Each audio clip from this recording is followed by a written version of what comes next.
ओम नमः सिद्धेभ्यः। ओम नमः सिद्धेभ्यः।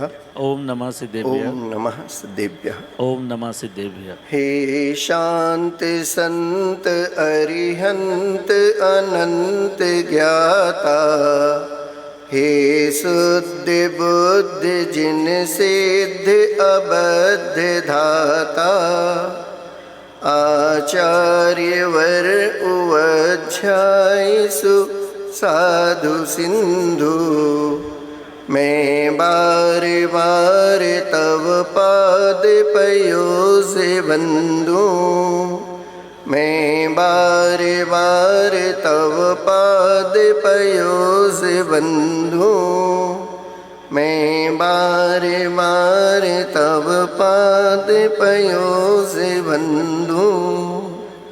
देवादिदेव श्री शांतिनाथ भगवान की जय हो।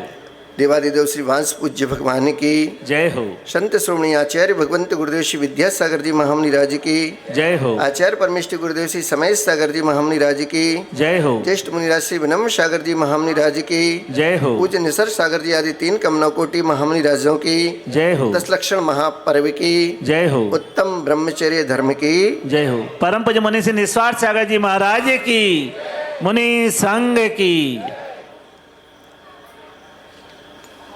एक एक सीढ़ी चढ़कर आज अंतिम पायदान पर हमारी यात्रा पहुंच गई है।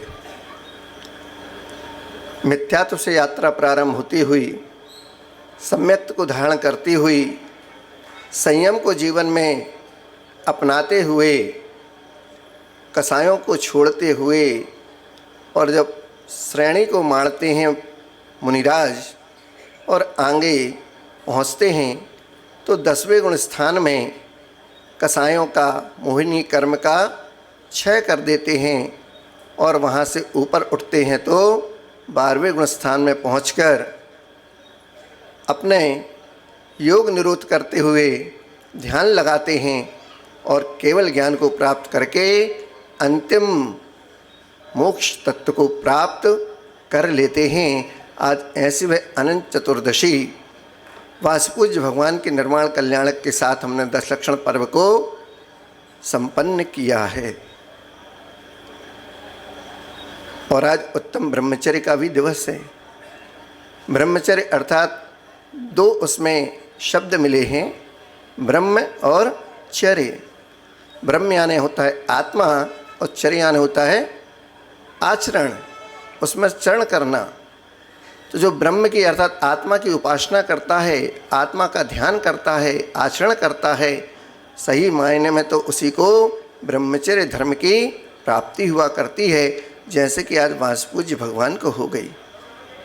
सील के 18,000 दोष हैं, उन सील के 18,000 दोषों की पूर्णता, उन दोषों से दूर होने की केवल 14वें गुण स्थान में ही हुआ करती है बंधु।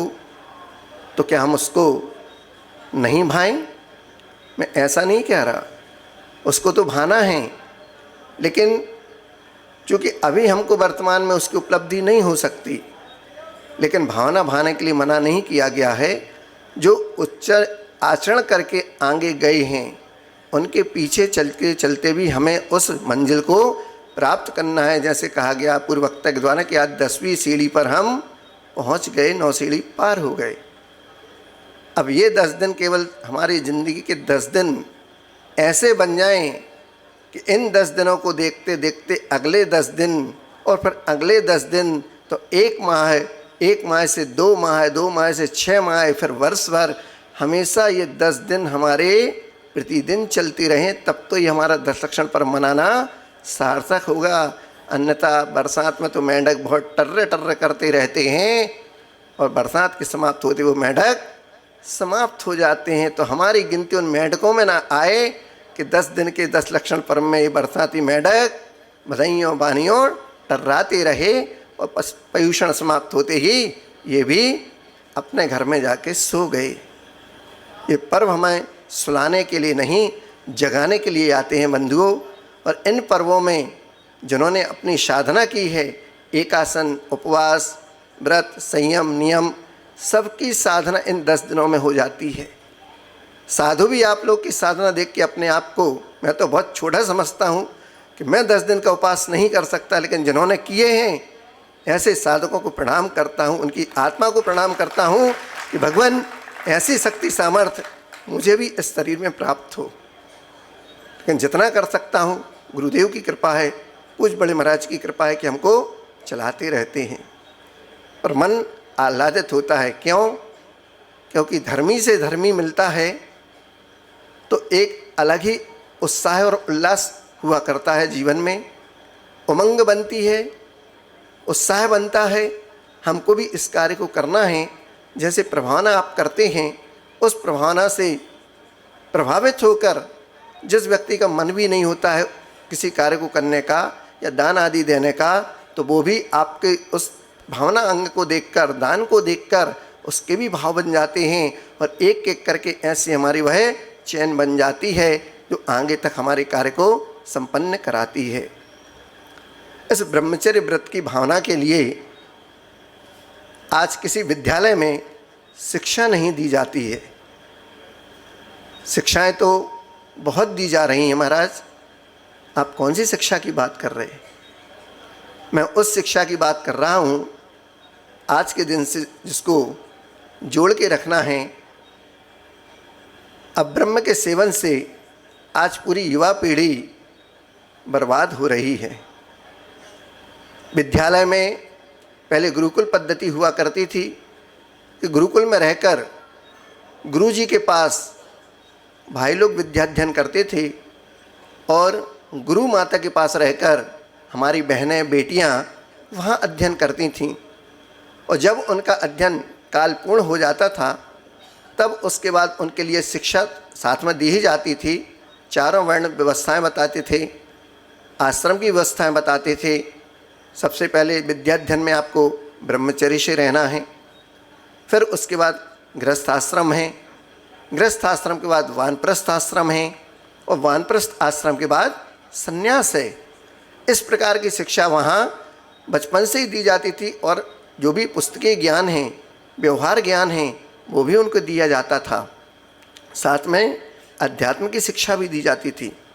लेकिन आज वर्तमान की शिक्षा प्रणाली में, वर्तमान में जो शिक्षा दी जा रही है वो केवल उनके जीवन के निर्माण की तो दी जा रही है, बाबूगिरी बनने की तो दी जा रही है। बड़े बड़े पद आप प्राप्त कर लेंगे, आईटी, आईपीएस अधिकारी बन जाएंगे, इंजीनियर बन जाएंगे, डॉक्टर बन जाएंगे, केवल धन कमाने की शिक्षा। तो जीवन के निर्माण की शिक्षा तो दी जा रही है, परंतु व्यक्ति के निर्माण की शिक्षा आज किसी भी विद्यालय में नहीं दी जा रही है। वो कहाँ मिलती है? वो केवल पाठशाला से लेकर मंदिर के जिनालय तक और गुरुओं के उपाश्रय में ही मिलती है। जब आप उनके सानिध्य प्राप्त करते हैं तब। ऐसे ही उस ब्रह्मचर्य आश्रम में जो विद्याध्ययन करते थे हमारी बेटियां, बहनें, भाई लोग, और जब विद्याध्ययन पूरा होता था तो गुरु कहते थे 2 मार्ग हैं, एक गृहस्थ मार्ग है और एक मोक्ष मार्ग है। आपको किस पे चलना है? शक्ति सामर्थ्य है तो मोक्ष मार्ग स्वीकार करता है, और शक्ति सामर्थ्य नहीं होती तो फिर वो गृहस्थ आश्रम को स्वीकार करता है। इसके अलावा कोई तीसरा मार्ग नहीं है। फिर गृहस्थ आश्रम में जाना है, घर वापस जाना है, विद्याध्ययन पूरा हो गया है, शिक्षा काल अच्छा हो गया है, अब आप गुरु दक्षिणा देके जाइए। जो आप कहें, मेरा शरीर आपकी देन है, मेरी शिक्षा आपकी देन है, जो कुछ भी मेरे पास है सब आपका है भगवान। आप मेरी शक्ति सामर्थ्य जानते हैं, आप कहें मैं क्या दे सकता हूँ। तो कह दिया कि जीवन में नियम संयम को लेकर रहना है, इसलिए कृष्ण पक्ष में आपको ब्रह्मचर्य व्रत का पालन करना है। जो आज्ञा गुरुदेव, उस आज्ञा को सुधार किया, कोई माता पिता से नहीं पूछा, केवल गुरु और शिष्य का संवाद है ये। और उसके बाद वह पुनः घर को चला जाता है। इधर बेटी की भी शिक्षा पूर्ण हो जाती है और वो बेटी भी गुरु माँ से आज्ञा लेती है, तो गुरु माँ भी वही बताती है जो गुरु महाराज ने भाई को कहा कि मार्ग वही है, मोक्ष मार्ग है और गृहस्थ मार्ग है। सबसे उत्कृष्ट मार्ग तो मोक्ष मार्ग की ही आपको शिक्षा दी जाएगी। फिर सामर्थ्य नहीं है तो उसके बाद भी व्रत नियम संयम लेके एक देश अणुव्रतों का पालन करके गृहस्थ मार्ग भी है। क्या करना है? गुरु दक्षिणा में आपको शुक्ल पक्ष में ब्रह्मचर्य व्रत का पालन करना है। यहाँ गुरु माँ के पास बेटी ने ले लिया, इधर गुरु जी के पास भाई बोल के चला गया। अपने अपने घरों में दोनों प्रसन्नता के साथ पहुँचे। माता पिता ने स्वागत किया, खूब अच्छे से रहे। अब पुण्य संयोग देखिए,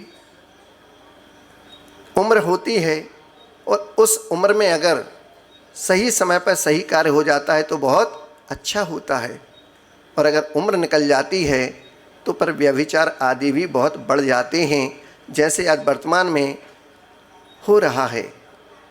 रहन सहन, खान पान और अधिक उम्र में विवाह होना, ये तीन चीज़ें आज शरीर पर समाज में एक बहुत बड़ा अभिशाप सिद्ध हो रही हैं। आपका पूरा भोजन बदल चुका, आपका पूरा रहन सहन, वस्त्र, वेशभूषा बदल गई, और अधिक उम्र में 25-30 साल के बाद ही शादी का आज प्रसंग उपस्थित हो रहा है, जबकि 18 से 20 वर्ष में शादी का कार्य, विवाह का कार्य संपन्न हो जाना चाहिए। जब शारीरिक बदलाव शरीर में आते हैं उस समय उन बच्चों के लिए सही दिशा निर्देश माता पिता के द्वारा मिल जाते हैं तो बहुत अच्छा कार्य होता है। बेटी भी अपने घर में प्रसन्न थी, बेटा भी अपने घर में प्रसन्न था। माता पिता ने अपना कर्तव्य समय रहते कार्य किया और पुण्य योग से दोनों का विवाह संबंध पक्का हो गया।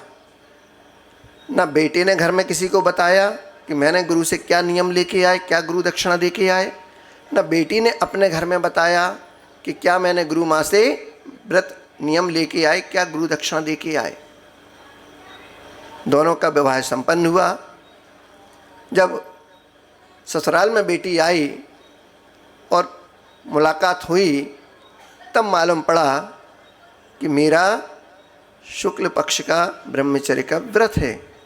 बहुत अच्छी बात है। सुनकर पति क्रोधित नहीं हुआ और प्रसन्न हो गया।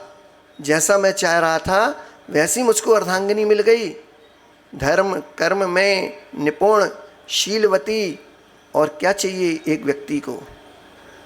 उधर एक पक्ष निकलता है, दूसरे पक्ष कृष्ण पक्ष में जब पुनः मिले तो कहा गया कि मेरा कृष्ण पक्ष का संयम है, ब्रह्मचर्य व्रत है। यहाँ पर सुनते ही बेटी भी वो धर्म पत्नी प्रसन्न हो गई कि संसार की नज़रों में तो हम पति पत्नी हैं, लेकिन कमरे के अंदर तो शुद्ध भाई बहन का आचरण पालन कर रहे हैं। ऐसे वो सेठ और सेठानी, नाम तो आपको पता ही है कौन थे, विजय सेठ और विजया सेठानी का। इसका उदाहरण पुराणों में देखकर सुनते हैं और पढ़ते हैं तो रोंगटे खड़े होते हैं।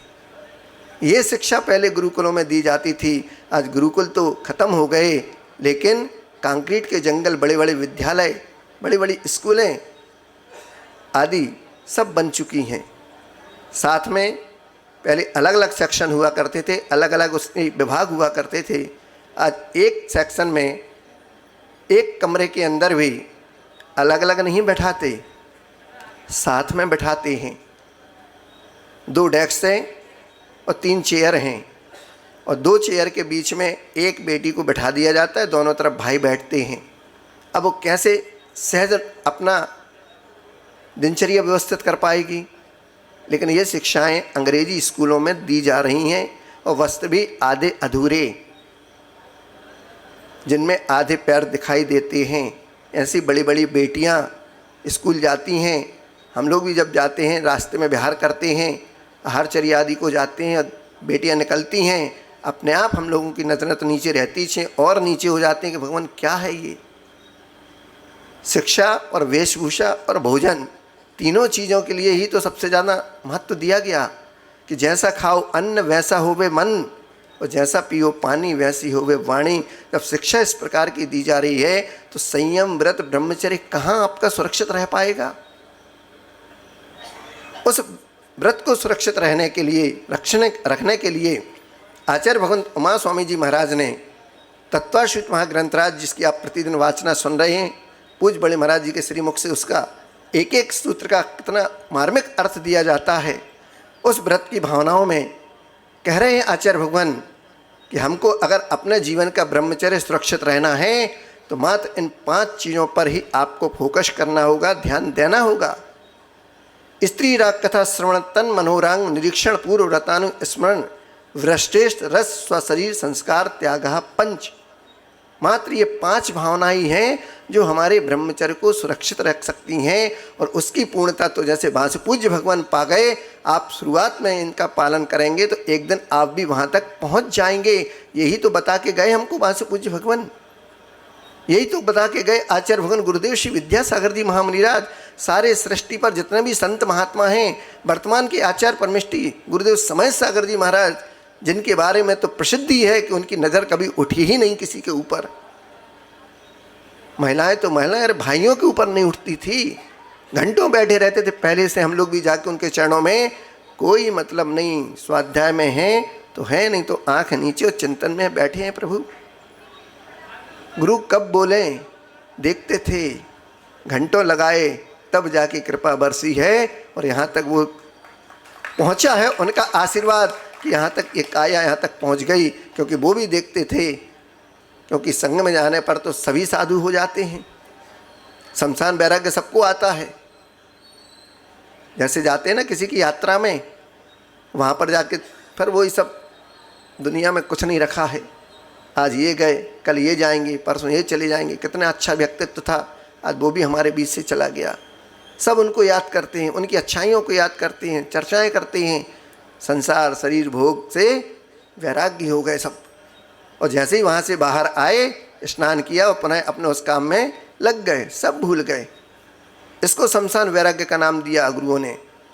तो साधु की संगति में पहुँचने पर तो संसार असार दिखाई ही देता है, पर वो भी देखते हैं क्षणिक है कि स्थायी है। क्षणिक वाले तो कई आए और कई चले गए, लेकिन स्थायी अगर है कोई भव्य जीव, तो फिर उनकी कृपा बरसती है। फिर ऐसी बरसती है कि नज़रों से देखते नहीं, नज़रों में बसा ही लेते हैं और आपको वहाँ से भी नज़रों से दीक्षित करते रहते हैं। बैठे यहाँ हैं पूज्य बड़े महाराज की सन्निधि में, लेकिन वहाँ से उनकी दृष्टि हम लोग पर हमेशा बनी हुई है, ऊपर से भी है और वहाँ से भी है।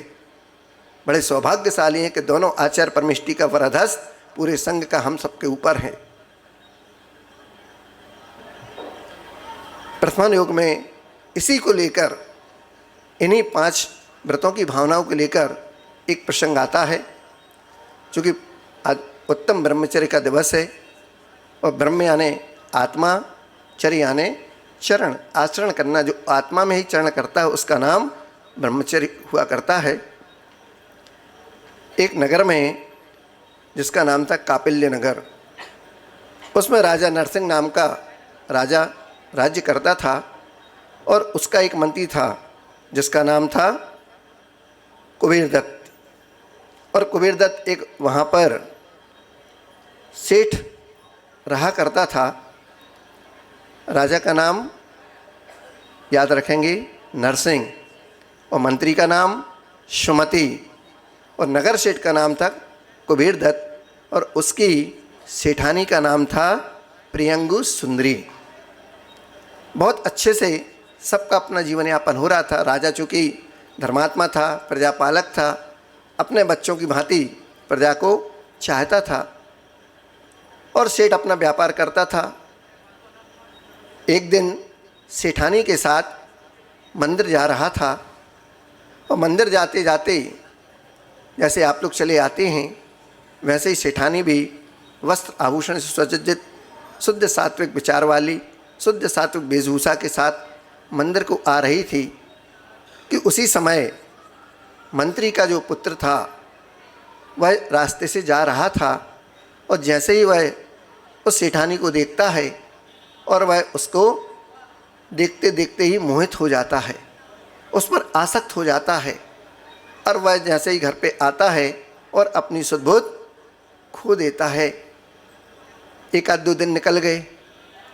जब पिता ने देखा कि बेटे की स्थिति तो कैसी हो रही, तबीयत ठीक है, अस्वस्थ हो गया, देखा तो कुछ नहीं। फिर ऐसा हाल क्यों बना के रखा है? क्यों? क्योंकि वह काम के ज्वर से पीड़ित हो गया, सेठानी को देखकर मोहित हो गया, उस पर आसक्त हो गया। अब वह विचार करने लगा मुझे किसी न किसी तरह से इसको प्राप्त करना है। और जब काम का ज्वर चढ़ जाता है तो आचार्य भगवान कहते हैं वह एक आध दिन में नहीं जाता, उसमें भी कई प्रकार के वेग आया करते हैं। और उसमें भी आचार्य भगवंतों ने 10 प्रकार के वे काम के वेग बताए हुए हैं।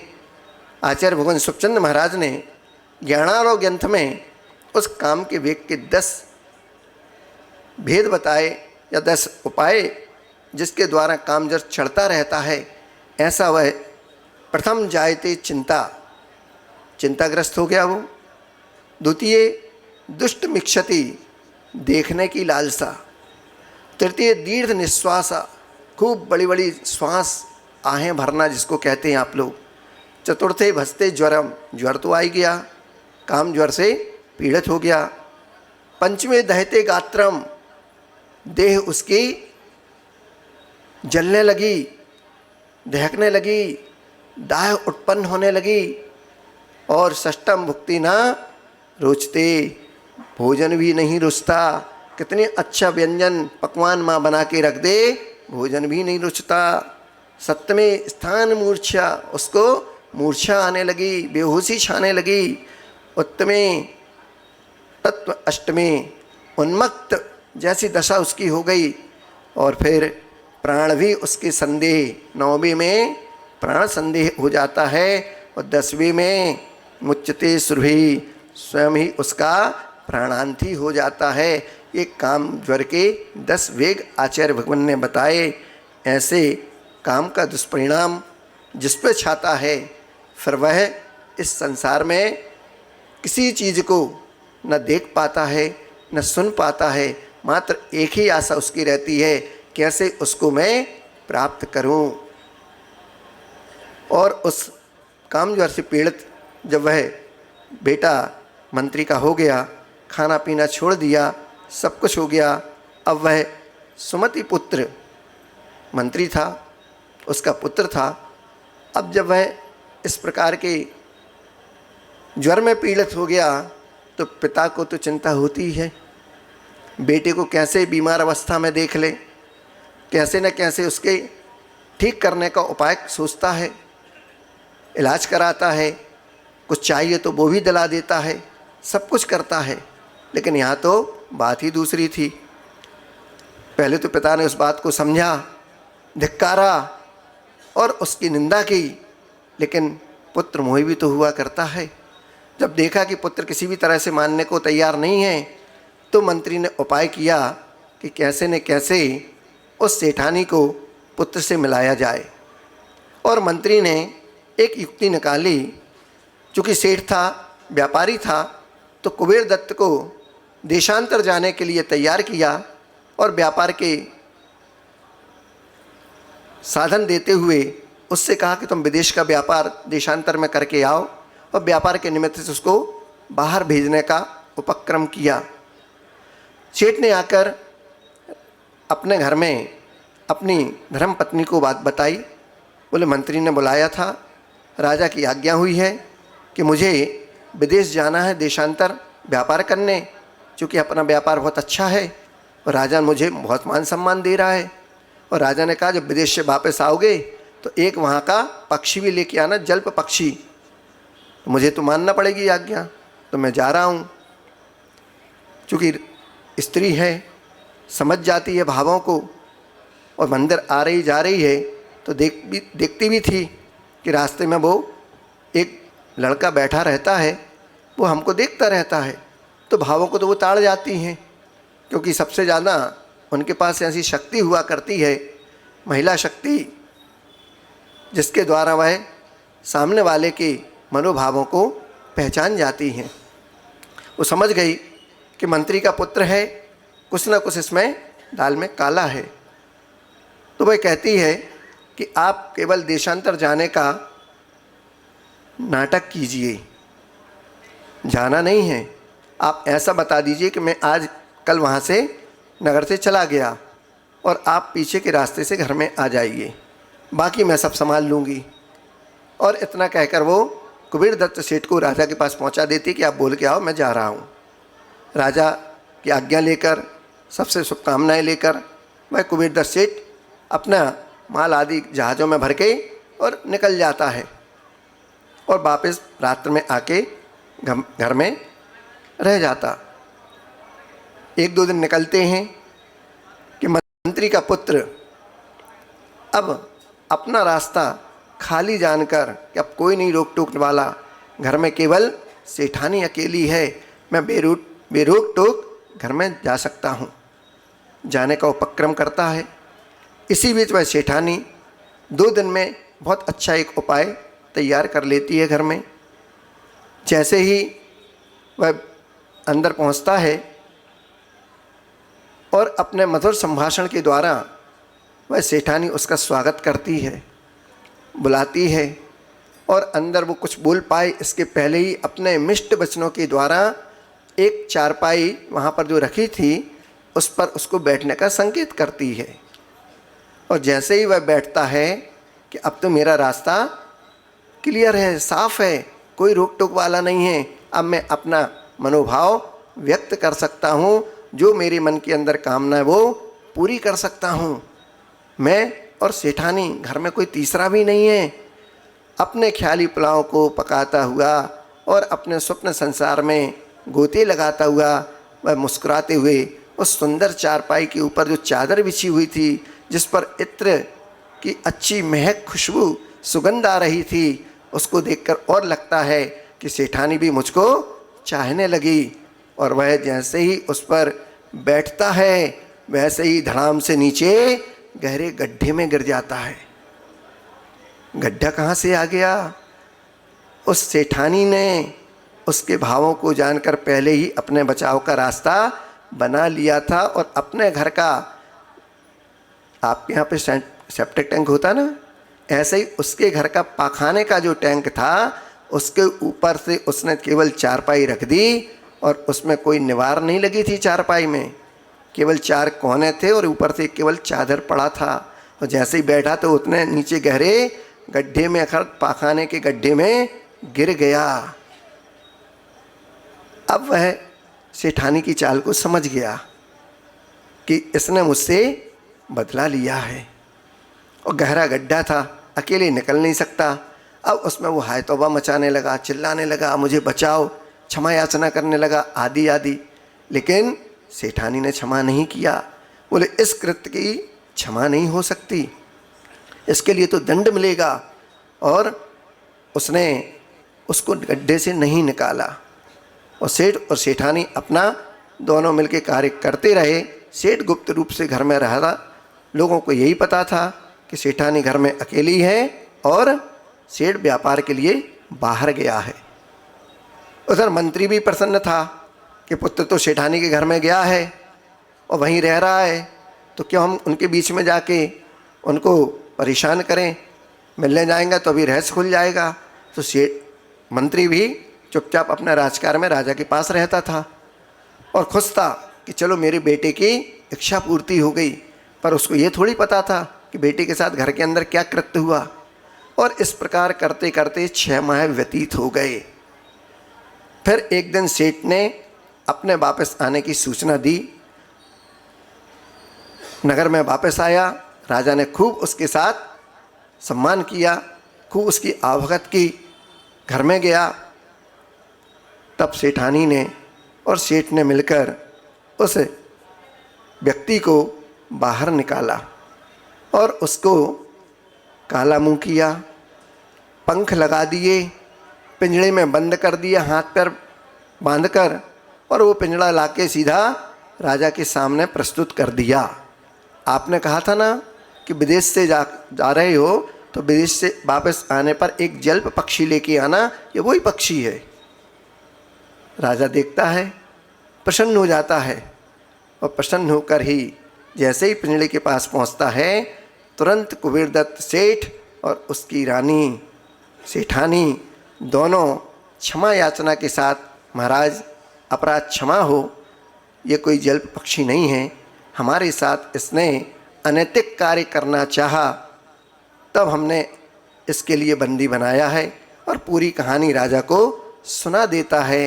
राजा बहुत क्रोधित होता है, इस कृत्य के लिए उसको प्राणदंड दिया जाता है और राजा सेठ को सम्मानित करता है।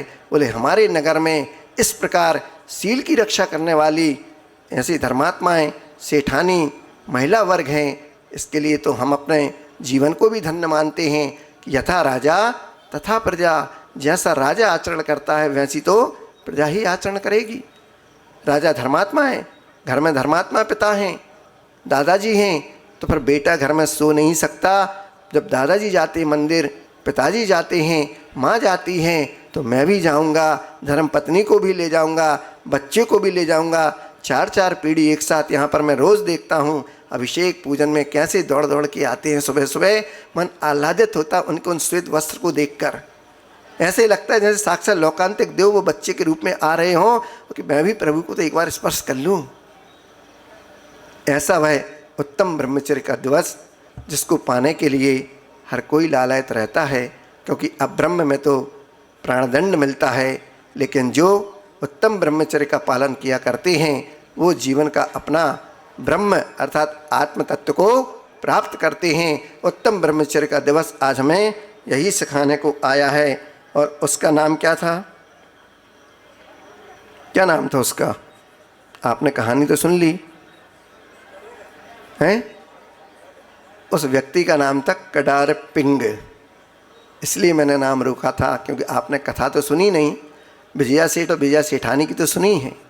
उसी प्रकार जब गुरुकुल से शिक्षा प्राप्त करके वापस आ रहे थे दोनों भाई, तो खिड़की पर बहन को देखा, नीचे रथ में दोनों आ रहे थे। वो दोनों भाई भी कुलभूषण और देशभूषण थे।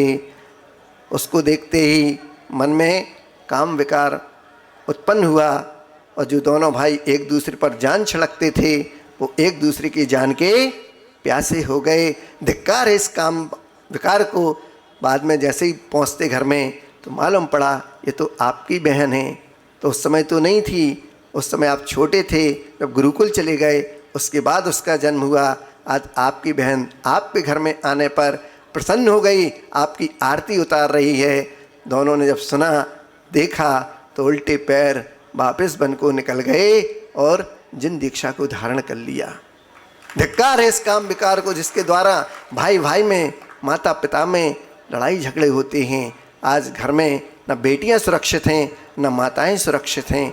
बेटी की शादी हो रही है, रिश्ता तय हो गया है, लेकिन जिस बेटे से बेटी का विवाह होना है आज वो माँ भी उस काम विकार के कारण उस बेटी के पूरे गहने और पूरे पैसा लेकर उस बेटी के साथ भाग जाती है। ये भारतीय संस्कृति में क्या हो रहा है? मुंह से किसी अनजान व्यक्ति को भी माँ कह देते हैं, बहन कह देते हैं, तो हमारी वो बहन और माँ हो जाती है। ये तो साक्षात जन्म देने वाली भी ऐसा कृत्य कर गई। जिसके साथ साथ फेरे लिए, हमने साथ वचन लिए, सुख दुख में साथ देने की कस्में खाई, वही कुछ दिन नहीं रह पाती है और दूसरे के साथ अपने काम विकार को पूर्ण करने को छोटे छोटे बच्चों को भी छोड़ के चली जाती हैं।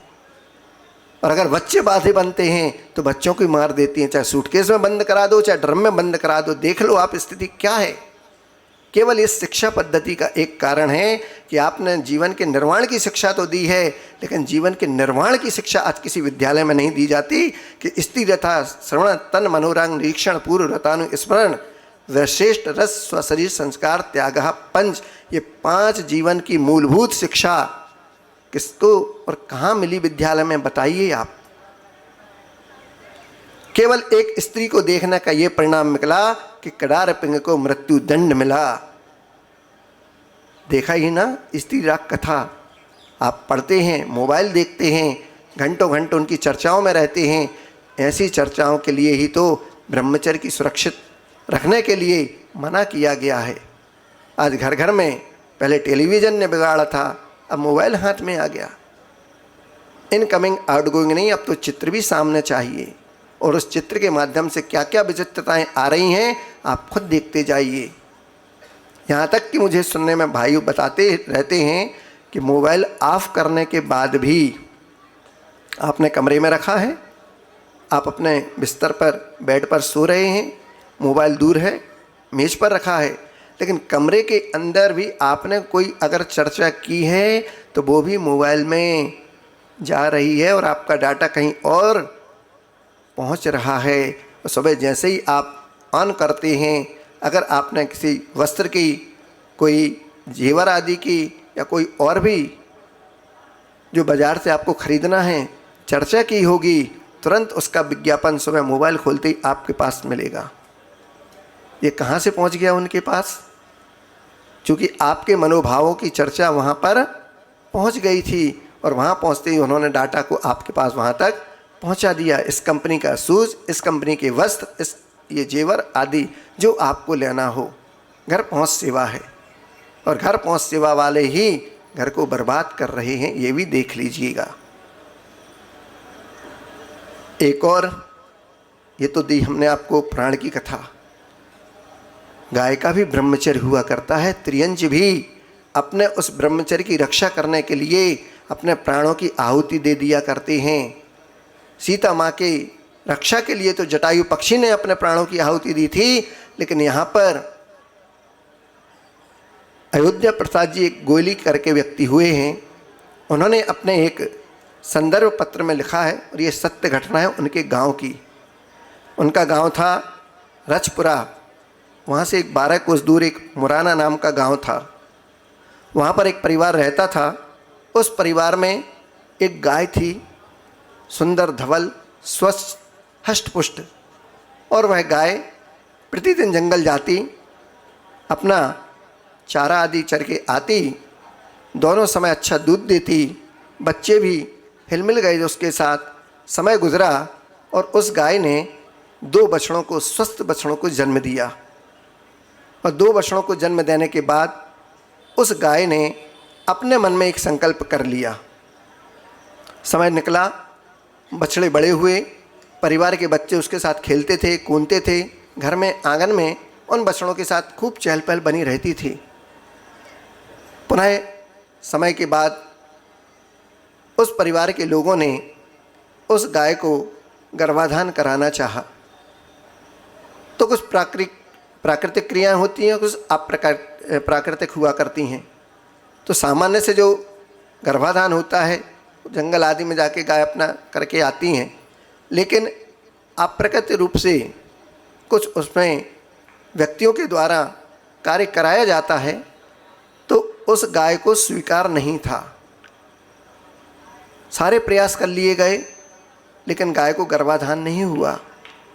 फिर जब अति हो गई तो एक दिन उस गाय ने उस घर की बेटी थी, उस बेटी को स्वप्न दिया और स्वप्न में कह दिया कि मैंने ब्रह्मचर्य व्रत को स्वीकार कर लिया है, मुझे ज़बरदस्ती गर्भाधान न कराया जाए, वरना मैं कुएं में कूदकर अपने प्राण की आहुति दे दूंगी।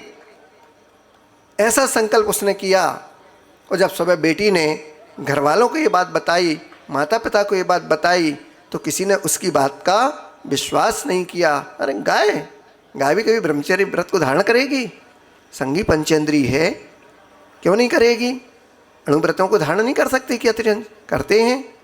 अरे जितने आप तो संख्यात में हैं और देव असंख्यात में हैं, और आपकी संख्या होने के बावजूद भी उस असंख्यात सीटों को त्रियंशी तो भरते हैं ऊपर पहुंच के, जो व्रतों आदि को, संयम को ग्रहण करते हैं, तब जाके स्वर्गों की सीटों को वो पूरा करते हैं।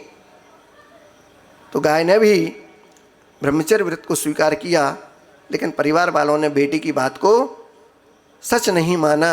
गाय भी कभी ब्रह्मचर्य व्रत को स्वीकार करेगी? और पुनः वो अपने उस कार्य में लग गए। जब अति हुई और गाय ने देखा कि अब मैं सुरक्षित नहीं रह सकती हूँ, तो जाके दौड़ते हुए और गांव के ही कुएं में जाके कूद गई और मरण को प्राप्त हो गई। तब गांव वालों को मालूम पड़ा, गाय ने तो पहले ही कह दिया था कि मैंने ब्रह्मचर्य व्रत को स्वीकार किया है, आपने अगर मुझसे ज़बरदस्ती गर्भाधान कराया तो मैं कुएं में कूदकर प्राण की आहुति दे दूंगी। और उसने करके दिखा दिया। ब्रह्मचर्य की रक्षा करने के लिए अगर प्राणों की भी आहुति देनी जाए तो भी बहुत कम है, ऐसा गुरु महाराज कहते थे। ऐसा उसने गाय ने भी करके दिखा दिया। जब त्रियंश है, जो चारा और भूसा खाती है, उसके अंदर काम वासना आती है, उसमें भी वो नियंत्रण करती है, व्रतों का पालन करती है। हम तो पंचेंद्रिय विषय भोगों में दिन रात लगे रहते हैं, हमारी क्या स्थिति होती है देख लीजिए। एक बार के अब्रह्म के सेवन में 9 लाख जीवों का घात हुआ करता है, और 28 दिन का जो भोजन आप करते हैं तब जाके 2 तोले उस वीर शक्ति का निर्माण हुआ करता है, जो सप्त धातु के रूप में परिवर्तित होता है। सुबह खाया, शाम को खाया, 28 दिन का भोजन करते हैं तब जाके 2 तोला उस शक्ति, उस वीर का निर्माण हुआ करता है, जिसको हम एक पल में गंवा देते हैं। और उस शक्ति को गंवाने का परिणाम ये होता है कि असमय में ही बाल सफ़ेद हो जाते हैं, दांत गिर जाते हैं, स्मरण शक्ति क्षीण हो जाती है, यहाँ तक कि घर में हमारी बात को भी कोई नहीं मानने वाला रहता, क्योंकि वाणी का ओज और शरीर का तेज दोनों समाप्त हो जाया करते हैं। और जिन्होंने इस ब्रह्मचर्य व्रत की रक्षा की, जिस ब्रह्मचर्य को पालन किया, उनका जीवन तेजोमय बन गया और वो हमेशा हमेशा को आराध्य बन जाते हैं। क्योंकि जो पूज्यों की पूज्यता को पूजता है, एक दिन वो भी स्वयं पूज्य बन जाता है। पूज्य गुरुदेव के शरीर को आप देखिए, औदारिक काया को देखिए, कैसी कंचन सी चमकती थी, जबकि सब रसों का त्याग था। जो मुख्य रस हुआ करते हैं, मीठा और नमक, हरी, ड्राई फ्रूट, जिनसे आप कहते हैं महाराज आप कुछ लेते नहीं, इनको लीजिए। अरे सूखे मेवे को खाने को शरीर नहीं फूलता है, सूखता है, मेवा भी सूखे हैं, लेकिन शरीर को फुलाना है तो पहले अपनी शक्ति को, अपने वीर को ऊर्ध्वगमन बनाइए, तब जाके ऊर्ध्वरेता बनते हैं कि नीचे से वह शक्ति प्रस्फुटित होती है, तब जाके वो ब्रह्म इंद्र तक, ऊपर तक पहुंचती है और आपके सारे शरीर में शक्ति का संचार उसी वीर के माध्यम से होता है। फिर चाहे स्मरण शक्ति हो और चाहे शारीरिक शक्ति हो। तो आपको इस उत्तम ब्रह्मचर्य के दिवस यही अपनों को सीख लेना है कि हमें स्त्री राग कथा श्रवण, तन मनोरंग निरीक्षण, पूर्व व्रतानुस्मरण, वृष्टेष्ठ रस शरीर स्वसंस्कार त्याग 5, इस 5 भावनाओं को अपने जीवन में उतारना है।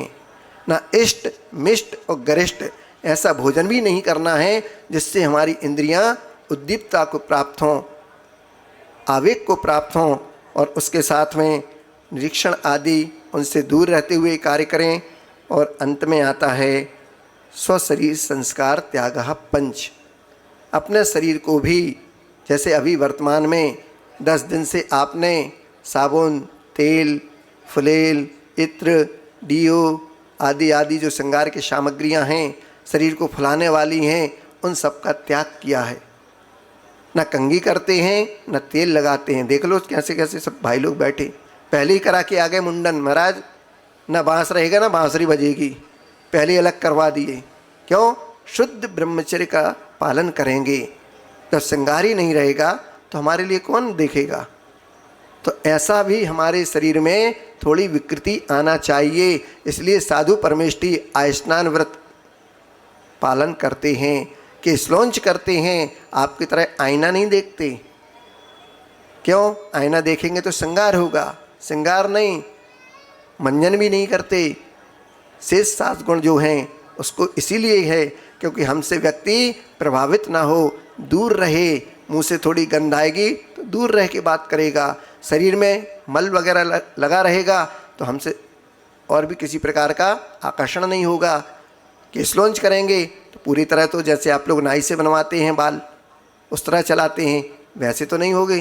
कहीं पर निकले रहेंगे, कहीं टूटे रहेंगे, कहीं खड़े रहेंगे।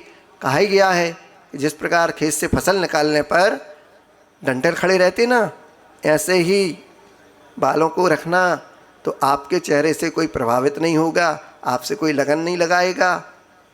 लेकिन जिसको धर्म से लगन है, धर्मात्मा से लगन है, आप कैसे भी रहो, आपके शरीर से नहीं, आपके शरीर के अंदर जो रहने वाला परमात्मा तत्व है उससे लगन लगा ली तो हमारा भी लगन लगाना सार्थक हो जाएगा। जो भगवान बने हैं, आज भक्त बन गए और उस उत्तम ब्रह्मचर्य को पालन करके हम भी उस ब्रह्म की आराधना में लग गए तो एक ना एक दिन तो हम भी ब्रह्म में लीन हो जाएंगे, अर्थात सिद्धत्व को प्राप्त हो जाएंगे। आपकी यात्रा वहाँ तक पहुँचे इस मंगल भाव के साथ। अहिंसा परमो धर्म की। आचार्य भगवंत गुरुदेव श्री विद्यासागर जी महामुनि राज्य की।